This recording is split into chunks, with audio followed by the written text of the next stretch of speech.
Oh my God, how did this bill get to be so big? It's a bill from UPS, but it could be from any carrier. It could be from FedEx, could be the USPS, could be a regional carrier. Generally, the biggest factor that affects your bill is forgetting to or inaccurate measuring of your package. Oversize or OS refers to ground shipping. Dimensional or dim charges affect air shipments, and they usually show up on your bill in the form of what's called an accessorial bill. This code says R, and it shows dim weight charges applied. Each carrier has their own way of doing this, but an accessorial bill is just a bill that shows up on your doorstep later, and appropriately titled accessorial because that's generally where you're taking it.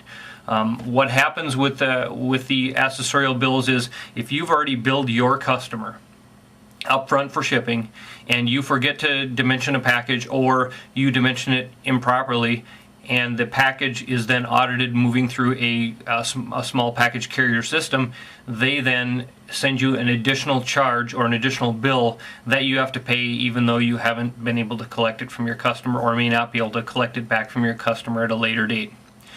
Now, what goes into oversized OS or dimensional/dim charges with air? An explanation of the formula that goes into it is very simply the length of the box times the width of the box times the height of the box divided by a factor, and the factor is different for ground and air. The factor for ground is 166, the factor for air is 139, and these are just standards for UPS, but your carrier could give you a different divisor, if you will. Now, a good example of something like this is, for instance, if I have a box that's 20 inches by 24 inches by 24 inches, and it weighs 20 pounds. If I plug the information into the formula, 20 inches times 24 inches times 24 inches, and I divide that by 166, I get 70 pounds. Now for ground, because the divisor is 166, for ground that means you should have paid for 70 pounds worth of product even though you only charged yourself 20 pounds for shipping. If it's an air package, for instance, and you take 20 by 24 by 24 and you divide that by 139, you get 83 pounds, which means that box of that size, you should have paid for 83 pounds worth of weight even though the box only weighed 20 pounds. Why do the carriers do this?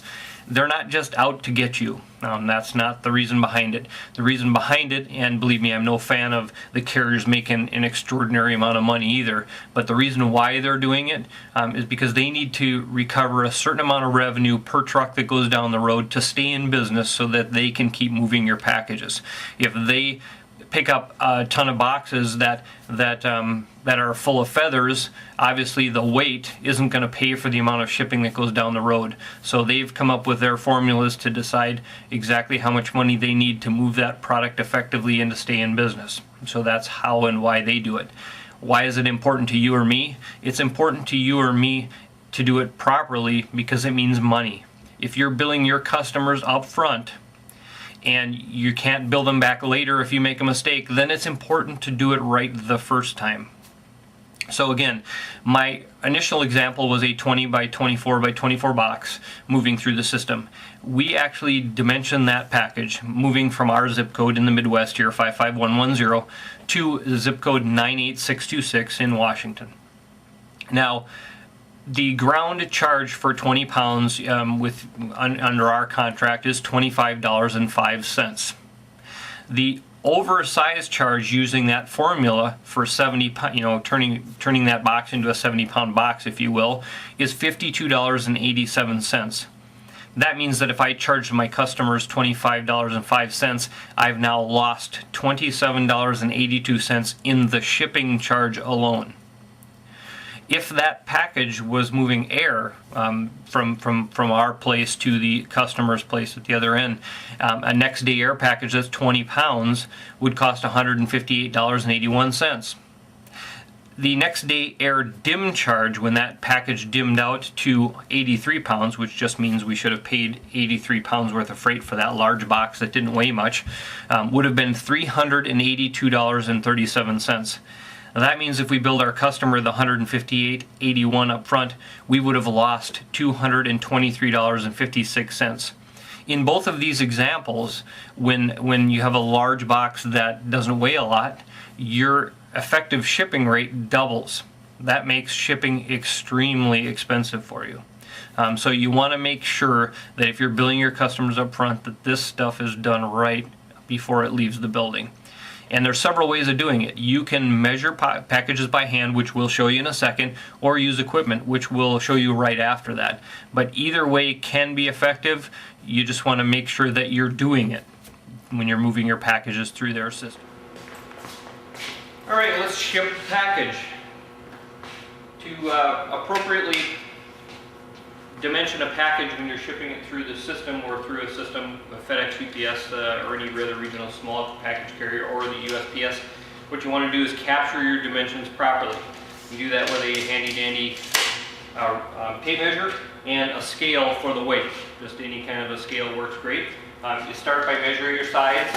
The length is 24 by 21 by 17. The small package carrier software will put those dimensions in the proper order when you're typing them into the system. And then you want to weigh your package. This package is 18 pounds, rounded up.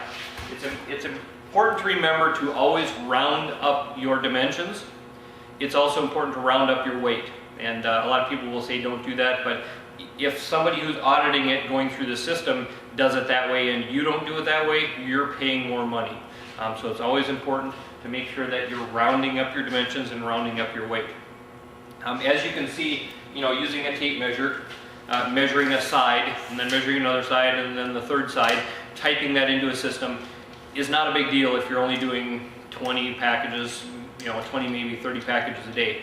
If it gets above that, it starts to become time consuming, for one. Accuracy also can tend to suffer. As soon as you start doing higher volumes, you may mistype things, or you may get in a hurry and not measure it and round it up. You may, forget to do it. There's a host of reasons that go into that, but accuracy is important, and as you get up in higher package volumes, this process of doing it manually and then typing it into your system may get to be time consuming and costly.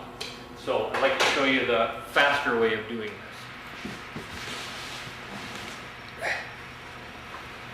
This is how we like to measure and weigh our packages.